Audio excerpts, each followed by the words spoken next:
오늘 말씀은 에스라 5번째 말씀입니다. 에스라 5장에서 6장이 본문 전체인데 너무 길기 때문에 5장 1절에서 5절과 마지막 분의 6장 21절에서 22절까지 이 부분만 우리 한 절씩 교독하겠습니다. 에스라 5장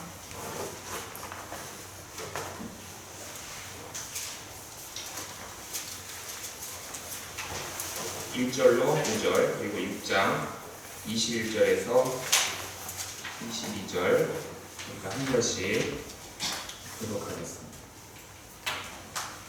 선지자들 곧 선지자 학개와 이도의 손자 스가랴가 이스라엘의 하나님의 이름으로 유다와 예루살렘에 거주하는 유다 사람들에게 예언하였더니 이에 스라기의 아들 스룹바벨과 요사닥의 아들 예수아가 일어나 예루살렘에 있던 하나님의 성전을 다시 건축하기 시작하며 하나님의 선지자들이 함께 있어 그들을 돕더니 그때에 유브라데 강 건너편 총독 닷드네 왕 스칼보스네와 그들의 동관들이 다 나와 그들에게 이르되 누가 너희에게 명령하여 이 성전을 건축하고 이 성곽을 마치게 하였느냐 하기로 우리가 이 건축하는 자의 이름을 알았으나 하나님이 유다 장로들을 돌보셨으므로 그들이 능히 공사를 막지 못하고 이 일을 다리오에게 아뢰고 그 답장이 오기를 기다렸더라.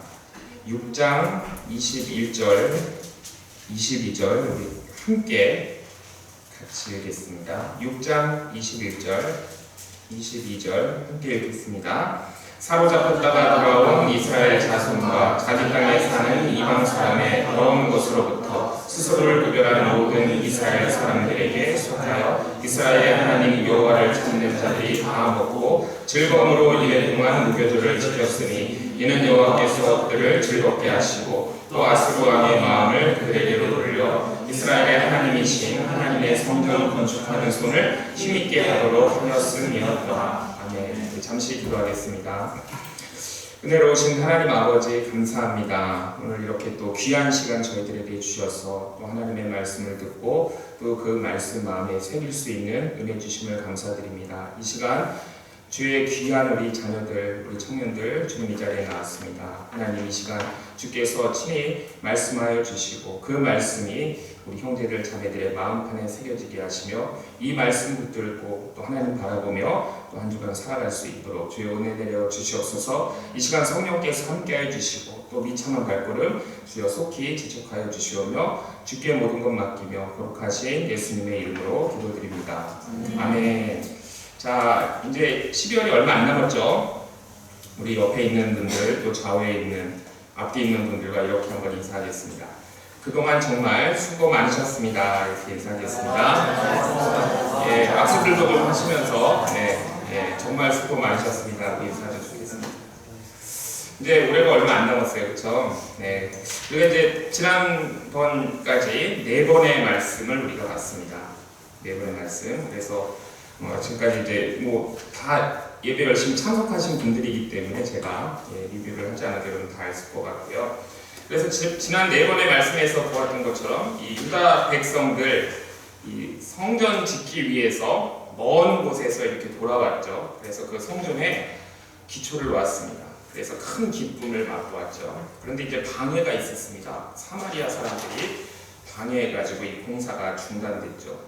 그래서 이 공사가 중단된 기간이 무려 16년 동안 이 공사가 중단되었습니다. 그래서 이걸 이 당시에 이제 고대 상황에서 보면 이 16년이라는 시간이 어떤 시간이냐? 저희 이제 여경이가 16년, 그렇죠? 16살이에요. 근데 만 15세죠. 이게 만 16년으로 따지면은 어린아이가 태어나서 당시에는 결혼들을 일찍 하니까 다시 결혼할 정도의 나이가 되어버린 그 정도의 시간입니다. 그래서 이제 또 한 사람의 어떤 인생의 관점에서 보자면 이런 거죠. 어느 순간에 갑자기 목적을 상실한 거예요. 자기 인생의 목적이 있어서 여기 왔는데 목적이 상실되고 강산이 변할 정도의 그런 시간이 훌쩍 이렇게 지나가 버린 그런 시간입니다. 16년이라는 시간. 그래서 이제 어쩌다가 이렇게 되었을까? 중단된 계기가 있었죠. 대적들이, 그렇죠? 유다와 베냐민의 대적들의 방해가 있었습니다. 16년 동안이나 이렇게 그렇지만은 계속 이렇게 중단된 것은 근데 이 방해 때문만이다라고 얘기하기는 좀 힘든 것 같아요. 처음에는 이제 이렇게 외부에서 방해가 있으니까 굉장히 신경 쓰이고 힘들었겠죠. 그래서 그러다 보니까 이렇게 손을 놓게 된 거예요. 처음에는 방해가 오니까 손을 놓고, 그러다 보니까 또 이렇게 다시 하기가 이렇게 귀찮아진 겁니다. 이런 모든 역경을 딛고 다시 이걸 시작하기가 굉장히 귀찮아진 거죠. 그래서 이 대적들의 방해를 이렇게 핑계 삼다 보니까 마음이 게을러진 거예요. 마음까지 게을러지고 또 이기적이 되어버린 거죠. 내 자신만 이렇게 생각하는 그런 마음이 이렇게 굳어져 버린 겁니다. 그런데 이들의 이러한 모습을 보면서 사실날 이제 우리 교회 안에서도 이렇게 잘 훈련되지 못한 신자들의 그 연약한 모습이 그대로 보이는 것입니다. 잘 훈련되지 못한 신자들의 연약한 모습, 그들의 패턴과 똑같은 것이죠. 그래서 처음에는 이렇게 하나님의 부르심을 받았어요. 하나님의 부르심을 받고 처음에는 막 기쁨이 넘쳤고 이렇게 막 흥분까지 있었습니다. 시작을 정말 제대로 잘한 것이죠. 그런데 여러분이 하나님이 주신 이 소명을 감당하는 중간에는 반드시 어려움이 있습니다. 힘든 일이 있죠. 우리가 인생에 있어서도 그렇고 우리가 감당해야 할 사역과 봉사와 이런 모든 헌신에 있어서도 장애나 어려움 그리고 방해가 여러분 반드시 있는 것이죠. 그래서 이제 이런 현상을 우리 예수님께서는 씨 뿌리는 자의 비유로다가 설명을 해주셨습니다. 사람들의 이제 마음이 밭이죠. 이 마음밭이 있는데 종류가 여러 종류가 있어요. 이제 돌짝밭이 있죠. 돌짝밭. 이 돌짝밭은 무엇인가 하냐면은 씨가 이렇게 금방 떨어집니다. 그래서 이렇게 싹이 났어요.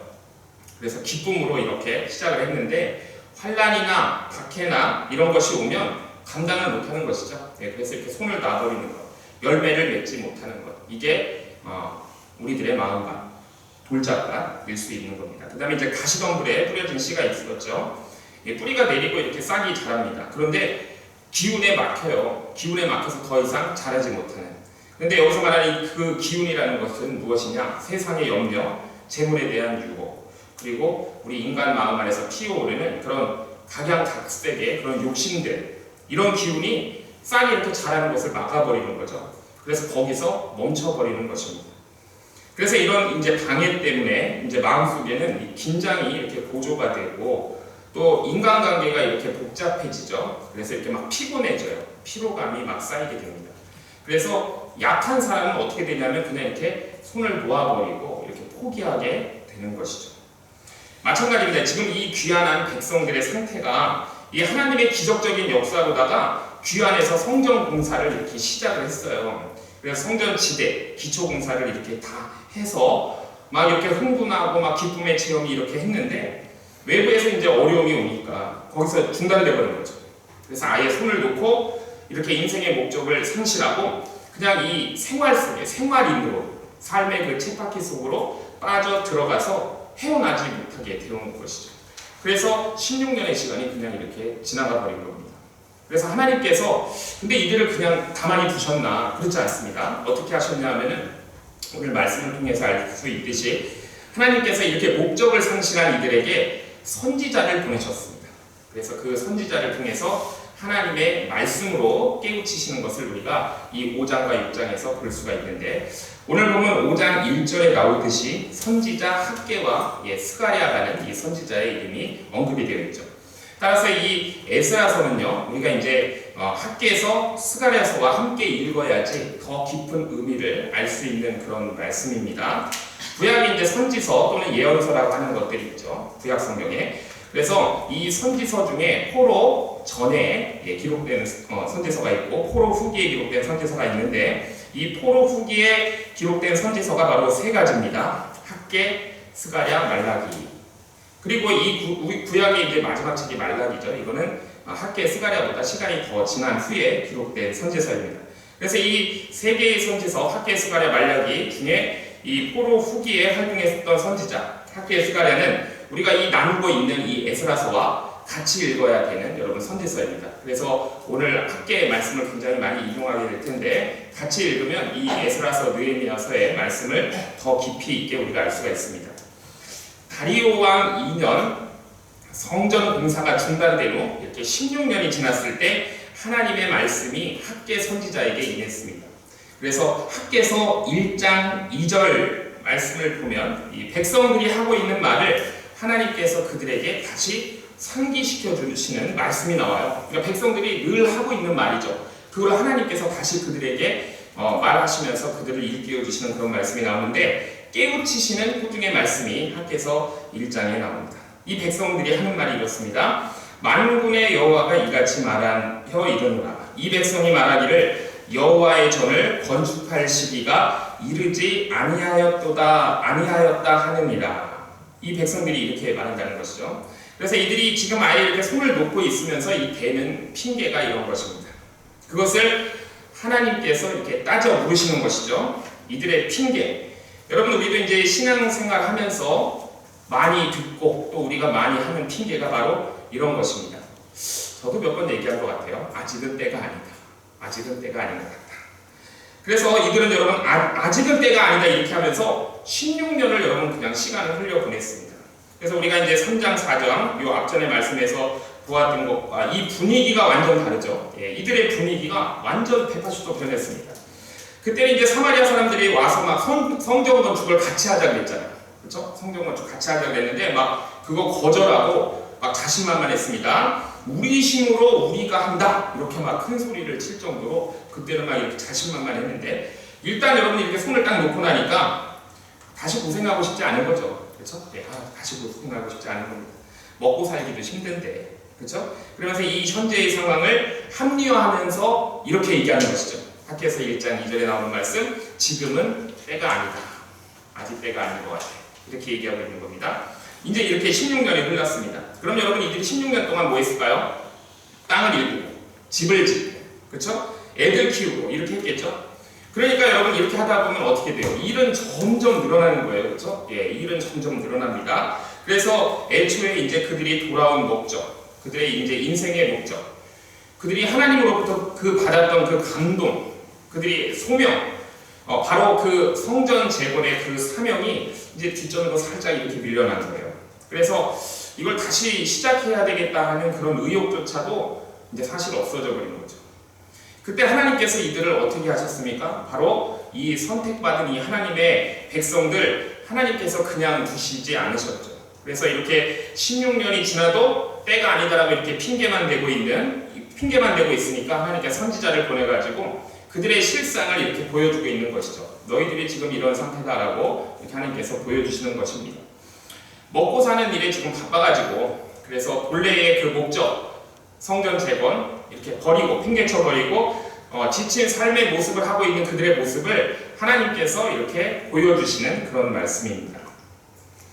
여러분 이 말씀을 읽어보면은 우리 알 수 있어요. 이들의 좀 이렇게 생활인으로 돌아가서 열심히 살았는데 살림살이가 좀 나아졌는가, 이걸 우리가 좀 봐야 되겠는데요. 근데 그 4절에서 6절 말씀을 보니까 전혀 살림살이가 나아지지 않았습니다. 예, 열심히 살았는데 16년 동안 살림살이가 전혀 나아지지 않았어요. 우리 한번 학개에서 찾아서 1장 4절에서 6절 말씀 한번 좀 길지만 한번 같이 읽어볼까요? 이들의 살림살이가 좀 나아졌는지. 학개에서 1장 4절에서 6절 말씀입니다. 학개에서 1장 4절. 학개서가 말락이니까 여러분 저 맨 뒤에 신학성경 가까운 쪽에 있을 겁니다. 1장 4절에서 6절 말씀 한번 같이 읽겠습니다. 시작. 이 성전이 황폐하였거늘 너희가 이때 완벽한 집에 거주하는 것이 옳으냐? 그러므로 이제 만군의 여호와가 이같이 말하노라. 너희는 너희의 행위를 살필지니라. 너희가 많이 뿌릴지라도 수확이 적으며 먹을지라도 배부르지 못하며 마실지라도 흡족하지 못하며 입어도 따뜻하지 못하며 일꾼이 삭슬 받아도 그것을 구멍 뚫어진 전대에 넣음이 되느니라. 이렇게 자신들 일로 굉장히 바빴습니다. 그래서 자기 자신 돌보느라고 성전 재건의 일을 뒤로 미뤘죠. 근데 이상하게 삶의 질이 전혀 나아지지 않았어요. 자꾸 이렇게 꼬이는 것이죠. 왜 그렇게 되었는가 하면 하나님께서 그걸 지적해 주십니다. 거기에 이제 5절 우리가 읽은 부분의 끝 부분 보면 너희의 행위를 살필지니라 라는 말씀이 있어요. 너희의 행위를 살필지니라. 이 말씀이 무슨 뜻일까요? 너희의 행위를 살필지니라. 너희의 우선순위가 잘못됐다는 말씀이죠. 너희의 삶의 우선순위를 잘못 설정했다. 너희의 행위를 살필지니라. 이런 말씀입니다. 모든 일에는 여러분 우선순위가 있습니다. 그렇죠? 우선순위가 있어요. 먼저 해야 될 것. 있죠. 먼저 해야 할 일이 있는데 그거를 여러분 하지 않았기 때문에 이 일들이 이렇게 꼬인 것이죠. 그래서 다시 자신의 그 처지를 살펴보고 그 이유가 무엇인지를 곰곰이 생각해 보라는 그 학계 선지자를 통해서 하나님이 주시는 그 준엄한 깨우침의 말씀인 것입니다.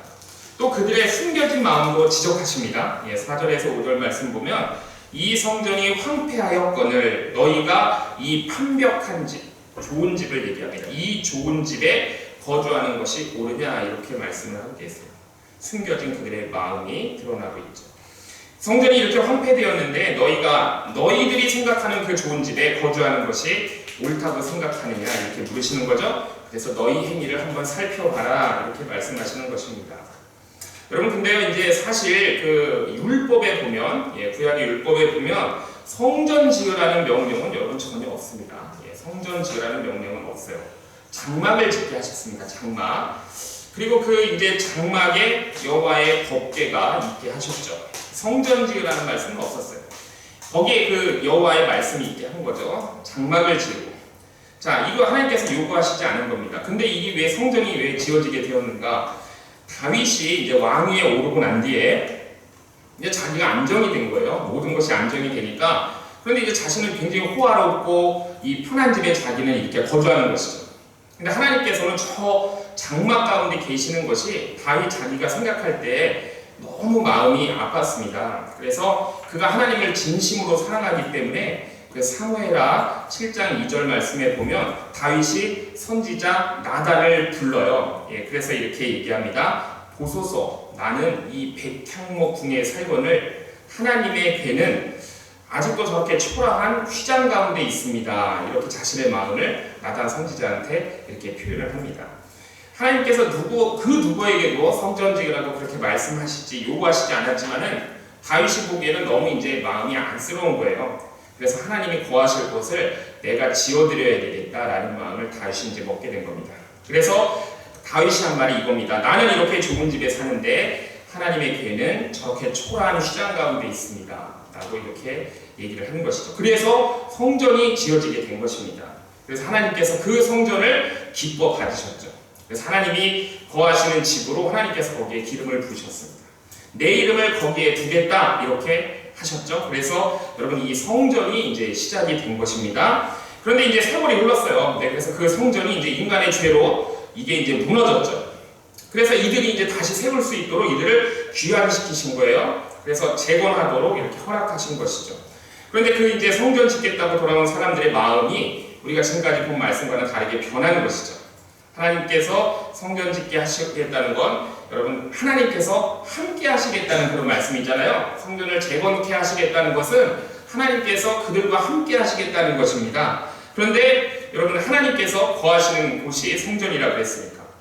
그래서 그들의 조상 그 다윗이 했던 그 마음의 그 발언, 이 발언 하나님에 대한 이 사랑이 회복돼야 된다는 것이 바로 이 학계 선지자가 들려주고자 하는 여러분 그 하나님의 음성입니다.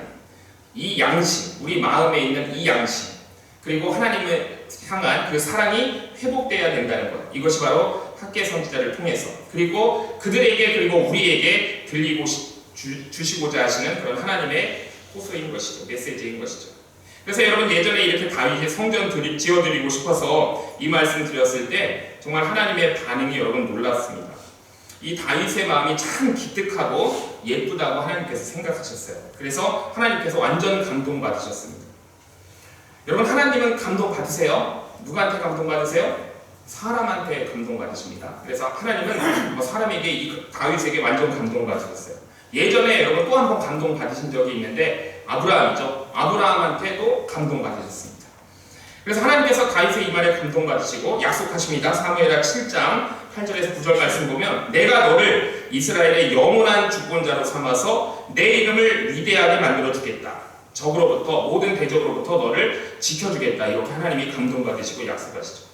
그리고 또 이제 11절 12절로 넘어가면 또 이런 말씀하십니다. 여호와가 너를 위하여 집을 짓고 내 몸에서 나올 씨를 내 뒤에 세워서 그 나라가 견고하게 하리라. 이 말씀을 하셨어요.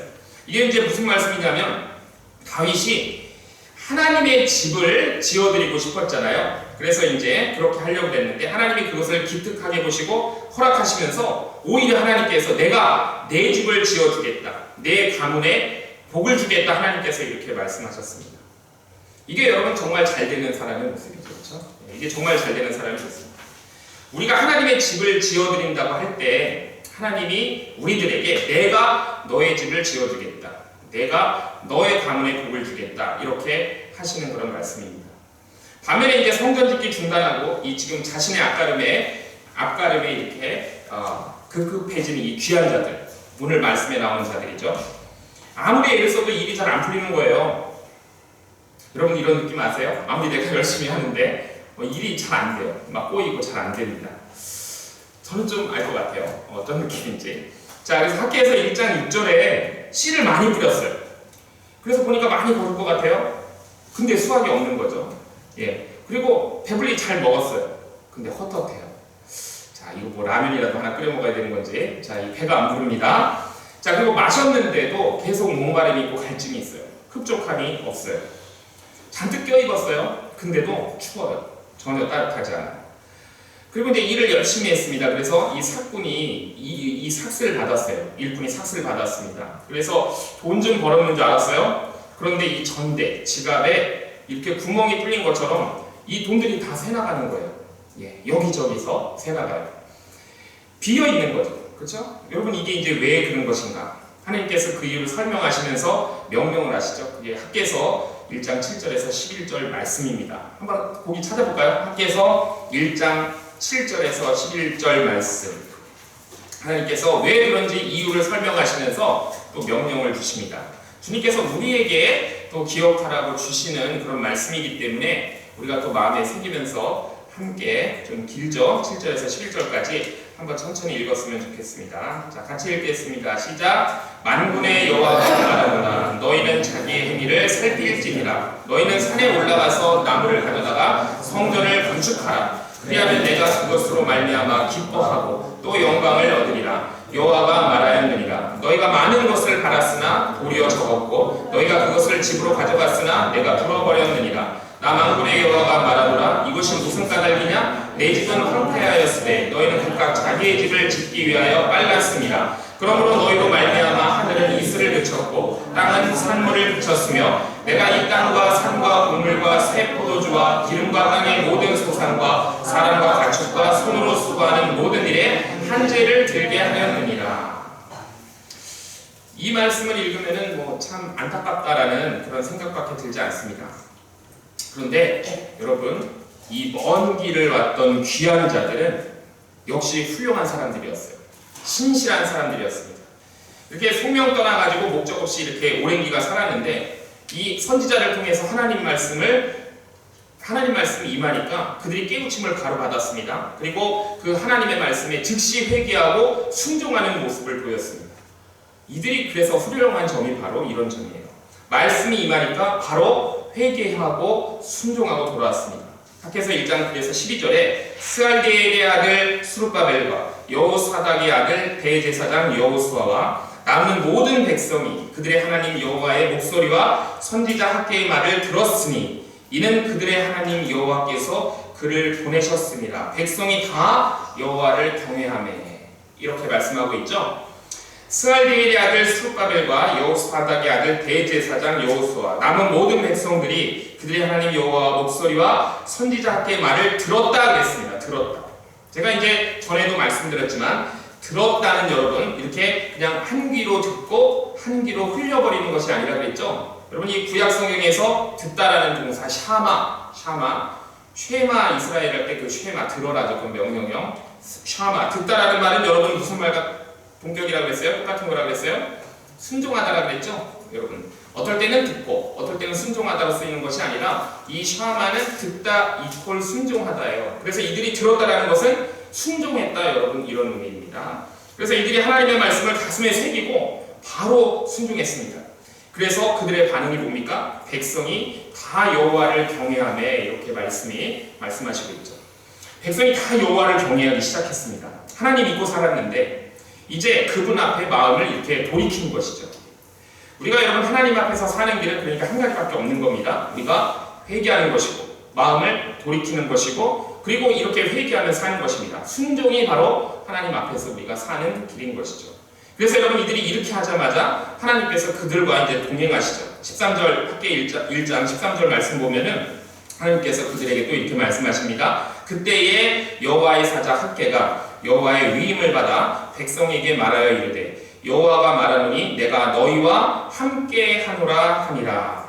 아멘. 하나님께서 이들과 동행하신다고 말씀하셔요. 내가 너희와 함께 하노라. 우리가 여러분 임마누엘 이렇게 얘기하죠. 임마누엘을 말씀하시는 겁니다. 그래서 여러분 원래 성전이 무엇인가? 하나님이 거하시는 곳이 성전이죠. 하나님이 우리와 함께 하시는 곳, 바로 이게 여러분 성전입니다. 그래서 이들이 회개하고 순종하여서 다시 이제 힘을 내서 시작할 때 내가 너희와 함께 하노라. 이들에게 다시 이렇게 성령 충만함이 그들에게 임했던 것이죠.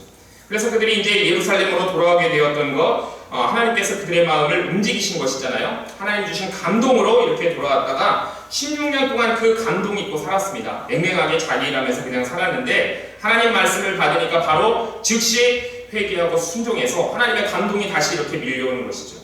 그래서 14절 15절의 말씀에 여호와께서 스알디엘의 아들 유다 총독 스룹바벨의 마음과 여호사닥의 아들 대제사장 여호수아의 마음과 남은 모든 백성의 마음을 감동시키시매 그들이 와서 만군의 여호와 그들의 하나님의 전공사를 하였으니 그때는 다리오 왕 제2년 여섯째 달 24일이었더라. 이렇게 말씀하고 계십니다. 그들이 하나님의 이 전공사를 다시 시작했어요. 16년 만에. 그 전공사가 다리오 왕 제2년 여섯째 달 24일이었더라 그랬습니다. 하나님 말씀 듣고 회개하여 순종하니까 이제 일이 이렇게 풀려나가기 시작하는 것이죠. 그래서 오늘 에스라 말씀으로 다시 돌아와서 5장 6절 이하에 우리가 읽지 않은 말씀을 보면은 이제 어떤 내용이 나오냐면 자, 그 지역을 담당하던 그 유브라데 강의 서쪽 총독이 옵니다. 그래서 이들이 모여갖고 이거 뭐라는 거야? 이렇게 의심을 하면서 이렇게 찾아옵니다. 그러나 그들이 굉장히 열심을 내서 막 특별하게 일하기 때문에 막지를 못해요. 이게 의심을 하면서도 감사하게도 그 막 무력을 써가지고 강압적으로 공사를 중단시키지 않는 모습을 우리가 말씀을 통해서 알 수가 있는데요. 이게 바로 하나님의 역사인 것이죠. 그래서 여러분 일에는 이렇게 어려움이 있기 마련입니다. 성전 공사를 다시 시작하니까 그 지역을 담당하는 총독이 와서 그 일하는 건 놓고 여러분 합법성을 막 따져요. 이렇게 또 자꾸 따지는 사람이 와서 피곤하게 하면 이 기운이 또 이렇게 빠지잖아요. 근데 학계 선지자 통해서 이 하나님 말씀 듣고 세심 얻은 이들은 의지가 완전히 분명했습니다. 그래서 그 이유를 찬찬히 이렇게 총독에게 설명하는 내용이 5장 여러분 6절 이하에 나옵니다. 이렇게 설명해요. 20년 전의 일이었습니다. 고레스 왕이 조서를 내렸어요. 그래서 그들이 이 먼 길을 와서 성전 재건을 시작했다는 것이죠. 그러다가 이제 중단이 됐다는 거예요. 그래서 우리는 그 명령대로 그렇지만 공사를 지금 계속해서 지금 이어간다는 것입니다. 이 말 듣고 이제 그 총독이 중단하지 않았지만은 이 합법성을 확인하기 위해서 다리오 왕에게 그 공사의 합법성을 조회해 달라는 그 공문을 또 보냅니다. 그래서 여러분 이렇게 그 왕의 그 회신이 오게 되는 것이죠. 그래서 이 문의를 받은 이 다리오 왕이 문서 창고를 신하들을 시켜서 다 찾아보게 했어요. 다리오 왕이 그 이제 공문을 받고 20년 전에 여러분 문서 찾는다는 것이 쉬운 게 아니에요. 고레스 왕으로부터 왕이 지금 2번 바뀌었습니다. 그 큰 제국에서 저 변두리 작은 민족 20년 전에 내렸던 그 조서를 다시 찾는다는 것은 이거 정말 실현 가능성이 없는 그런 일인 거예요.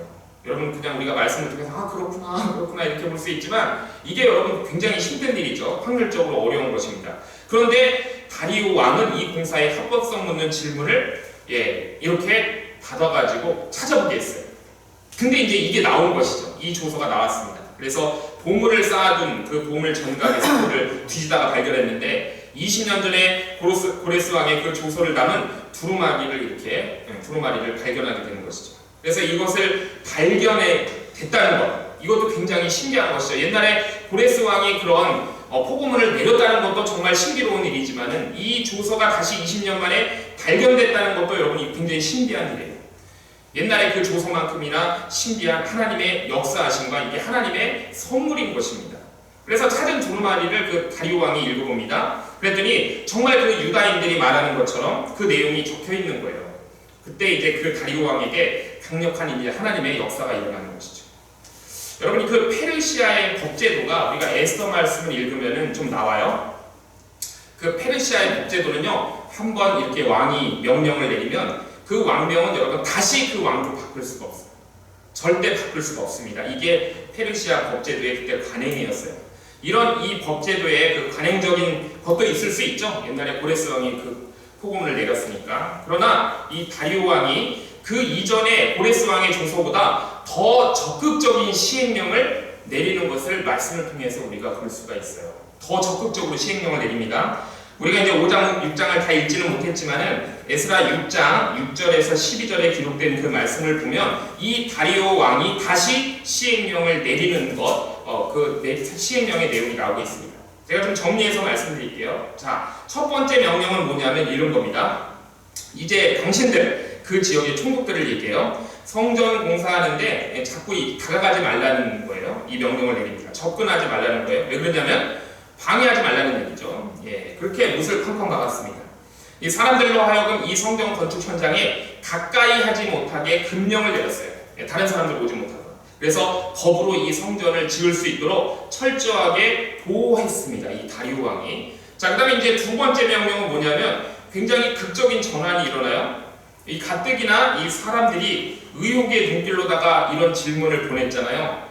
그래서 명령이 내려왔는데 그 유브라데 서편 총독에게 그 지역에서 거두는 그 세금, 그거를 성전 건축의 경비로 떼어주라는 그런 명령을 내립니다. 그 세금은 물론 다리오 왕에게 갈 것이죠. 근데 거기서 성전 건축하는 데 쓰게 하라는 거예요. 그래서 현장 입장에서 보면 이제 이게 뭐냐면 그 지금 성전 건축하는 게 다른 민족들이 볼 땐 굉장히 이게 못마땅한 것인데 자기들이 내는 세금을 통해서 그 성전이 지어지게 되는 거예요. 지금 이런 상황이 된 것이죠. 그 다음에 이제 세 번째 다리오 왕이 내린 명령은 뭐냐면 한 발 더 나가서 매일 번제를 드리라는 것입니다.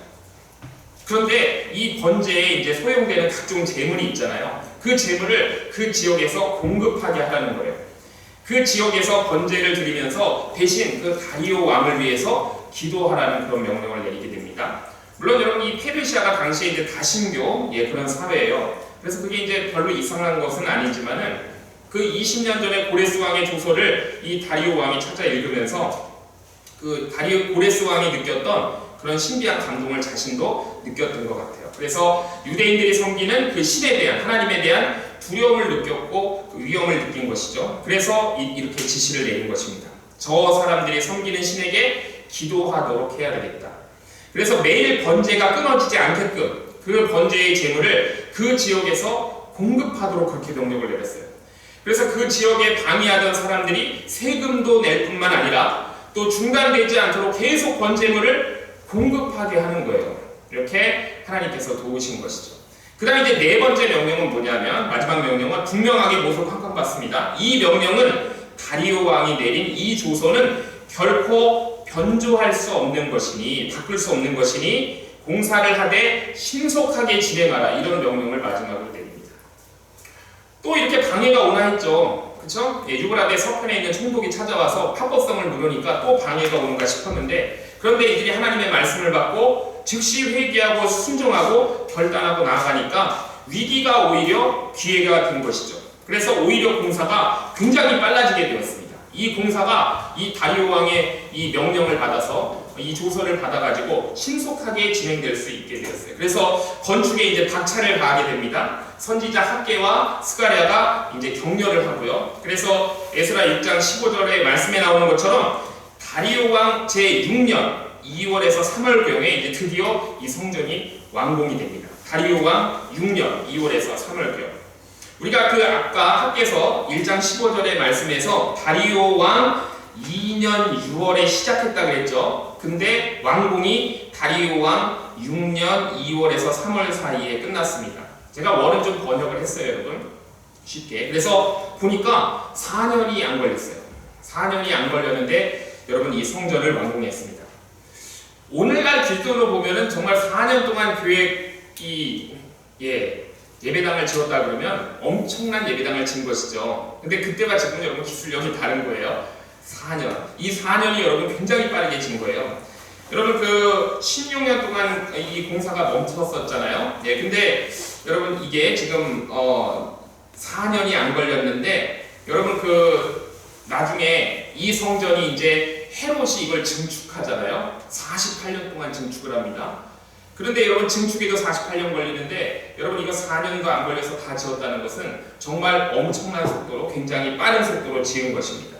그래서 이렇게 이런 위기가 있었지만 이들의 회개와 순종으로 이 위기가 여러분 열린문으로 바뀐 것입니다. 열린문. 우리 교회도 여러분 열린문교회라는 교회가 많이 있죠.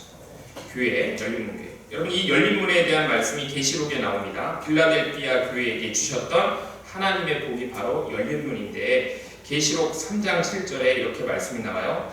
다윗의 열쇠를 가지신 이 곧 열면 닫을 사람이 없고 닫으면 열 사람이 없는 그가 이르시되 볼지어다 내가 내 앞에 열린 문을 두었으되 능히 닫을 사람이 없으리라. 내가 내 행위를 아노니 내가 작은 능력을 가지고서도 내 말을 지키며 내 이름을 배반하지 아니하였도다.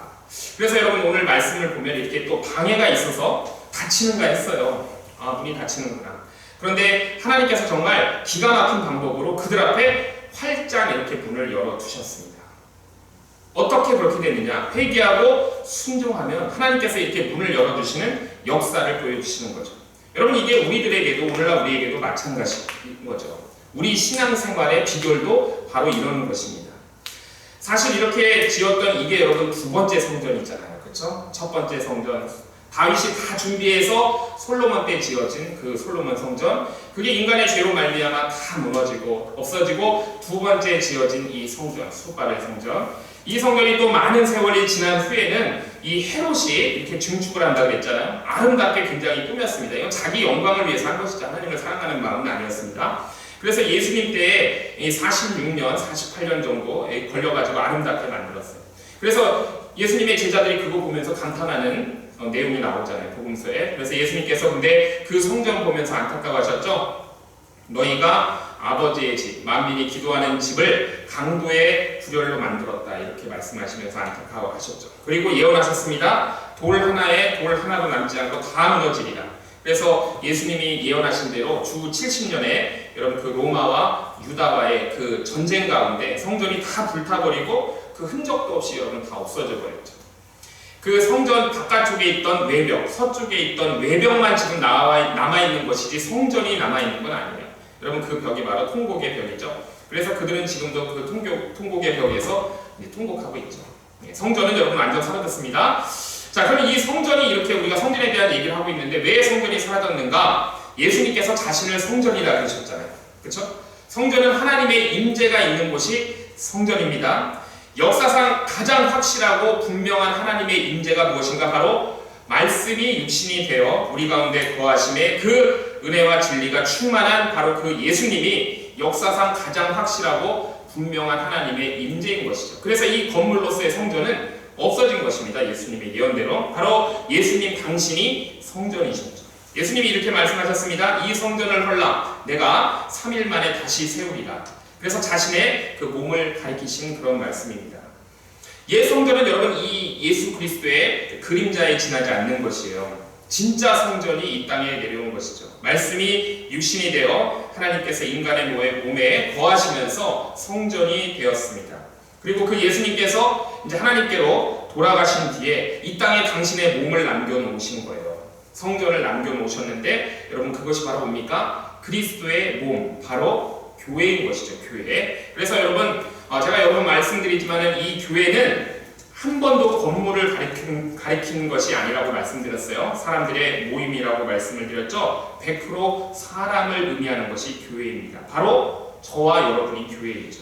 나와 너희들의 공동체. 여러분 이게 바로 교회인 것이죠. 그래서 여러분 교회는 이렇게 부르심을 받은 사람들의 공동체입니다. 그래서 사람을 성전이라고 하는 거예요. 제가 한 말이 아니고 여러분 고린도전서 3장 16절을 찾아봅시다. 고린도전서 3장 16절이에요. 고린도전서 3장 16절 한번 찾아서 같이 읽겠습니다. 시작. 너희는 너희가 하나님의 성전인 것과 하나님의 성령이 너희 안에 계시는 것을 알지 못하느냐. 아멘. 이렇게 말씀하셨죠. 우리 여러분 기억해야 됩니다. 하나님이 바로 우리 마음속에 거하십니다. 내 안에 계시고 여러분 안에 거하시는 거예요. 그런데 여러분 이 성전이 이 몸이 나와 여러분 아직 완공되지 않았어요. 그렇죠? 완공되지 않았습니다. 우리가 여러분 하루하루 지어져 가고 있는 거예요. 그래서 주님 다시 오실 때까지 우리가 매일매일 이렇게 지어져 가고 있는 하나님의 거하시는 처소 바로 우리가 성전입니다. 그러니까 우리가 여러분 이 성전을 짓는 것, 그렇죠? 하나님이 거하시는 처소로 지어져 가는 것이 우리 인생의 여러분 가장 중요한 목적인 것이죠. 이걸 상실하면 안 된다는 것이 여러분 오늘 말씀입니다. 에베소서 2장 20절에서 22절 말씀 제가 한번 읽어드릴게요. 이제 뜻을 한번 생각하면서 들어보세요. 에베소서 2장 20절에서 22절 말씀입니다. 너희는 사도들과 선지자들의 터 위에 세우심을 입은 자라. 그리스도 예수께서 친히 모퉁이 돌이 되셨느니라. 그의 안에서 건물마다 서로 연결하여 주 안에서 성전이 되어가고 너희도 성령 안에서 하나님이 거하실 처소가 되기 위하여 그리스도 예수 안에서 함께 지어져 가느니라. 아멘. 이 말씀을 주셨죠. 우리는 여러분 정말 이 최후의 성전으로 함께 지어져 가는 그런 사람들입니다. 여기에 거룩하신 하나님이 거하시는 거예요. 하나님의 깊은 섭리 가운데 지금 여기 있는 나와 여러분, 우리의 삶 속에 하나님이 임재하시는 것입니다. 사람들이 이것저것 정말 많은 것들을 구해요. 기도하면서 여러분 많은 것들을 구하지만 사실은 하나님의 임재가 있으면 다 되는 것이죠. 우리가 뭘 이렇게 많이 구하겠어요, 그렇죠? 구하지 말라는 건 아니지만 여러분 하나님의 임재가 있으면 다 되는 것 아니겠어요? 하나님의 임재하심에 모든 것에 해답이 있는 겁니다. 우리는 여러분 이렇게 하나님이 거하시는 처소로 지어져 가야 하는 것이고 이게 우리의 인생의 목적이 된다는 것이죠. 저와 여러분의 인생의 목적입니다. 우리가 여러분 어디에서 나왔어요? 우리도 마찬가지로 바벨론에서 나왔습니다. 오늘 말씀에 그들도 바벨론에서 나왔잖아요. 그렇죠? 우리도 바벨론에서 나왔습니다. 예루살렘으로 부르심을 우리가 받았어요. 그래서 공사를 시작했어요. 그들도 성전을 짓고 우리도 매일매일 하나님이 거하실 처소를 지어가고 있어요. 중단하면 안 돼요. 그렇죠? 핑계대면 안 돼요. 게으르면 안 돼요. 열심을 내서 이렇게 중간에 공백기 두고 16년 쉬고 그러면 안 되고 완공을 향해서 만들어가야 되는데 근데 여러분 중요한 것이 낙심할 때가 있잖아요. 하나님의 말씀으로 우리가 순종하고 매일매일 새롭게 돼야 된다는 것을 여러분들이 오늘 말씀을 통해서 꼭 깨달으시기를 바랍니다. 이 성전 때문에 예루살렘에 이 귀환했던 사람들 이유가 있었겠지만 이 재건공사 중단하니까 어떻게 됐습니까? 삶이 피폐해졌어요. 삶이 피폐해졌습니다. 그러나 하나님의 말씀을 받아 회개하고 순종하여 이 일을 같이 시작하니까 정말로 하나님께서 약속대로 함께 하셨고 그들의 삶이 하나님의 영광으로 바뀌게 된 것이죠. 그래서 우리 예수님께서 여러분 나중에 이걸 이렇게 말씀하신 거예요. 여러분 한번 따라해 주실까요? 그런즉 너희는 그의 나라와 그의 의를 구하라. 그리하면 이 모든 것을 너희에게 더하시리라. 아멘. 우리가 이 하나님의 집을 우리가 지어드리려고 할 때 우리가 성전이잖아요. 하나님의 집을 지어드리려고 할 때 하나님께서 우리의 집을 지어주신다고 말씀하셨어요. 이것이 다윗이 하나님께로부터 받은 복입니다. 바로 이것이 우리의 인생이 되어야 하는 것입니다. 이것이 바로 우리 그리스도인의 삶이 되어야 하는 것이죠. 여러분 이제 2019년이 정말 얼마 남지 않았습니다. 우리가 인사도 했지만 그동안 정말 우리가 수고 많았는데 근데 우리가 여러분 이렇게 수고는 많이 했지만 정말 하나님께서 우리에게 주신 그 소명, 사명 우리가 정말 이 하나님의 거하시는 처소를 성전 공사를 제대로 했는가를 꼭 생각해 보셔야 됩니다. 그래서 여러분 남은 기간 동안에 이 성전 공사가 제대로 되고 있는가를 한번 점검해 보시고 오늘 주님께서 주신 이 말씀을 한번 마음에 우리가 새겼으면 좋겠습니다. 내 인생이 무엇일까? 내 인생의 목적이 무엇일까? 너희는 먼저 그의 나라와 그의 의를 구하라고 예수님께서 말씀하셨는데 우리는 이렇게 매일매일 여러분 우리가 지어져 가야 되는 것이죠. 주님 다시 오실 때까지 우리가 지어져 가야 되는 것입니다. 그래서 우리가 이 소명 중심의 삶을 우리가 여러분 회복해야 되는 것이죠. 그래서 하나님이 여기 거하시면서 우리의 삶 속에 정말 하나님께서 우리가 하나님의 집을 지어드릴 때 하나님께서 우리의 집을 지어주시는 이 다윗의 복이 저와 여러분에게 있기를 주님의 이름으로 축복합니다. 기도하겠습니다. 거룩하신 하나님 아버지 감사합니다. 오늘 저희들에게 주신 주님의 음성을 저희가 마음 깊이 담았습니다. 처음 열심히 식어지고 또 여러 가지 이유와 핑계로 하나님의 성전임을 우리가 인식하지 못할 때도 있었고 또 현재의 삶 속에서 안주하여 살았음을 용서하여 주옵소서. 오늘 저희들에게 주신 이 하나님의 음성을 받았사오니 저희도 즉시 회개하고 순종하여 이 주신 소명을 이루고 주께서 임재하시는 처소로 성전으로 거룩하게 지어져가는 저와 우리 하기교회 청년들이 되게 하여 주시옵소서. 예수님의 이름으로 기도하옵나이다. 아멘. 우리 찬송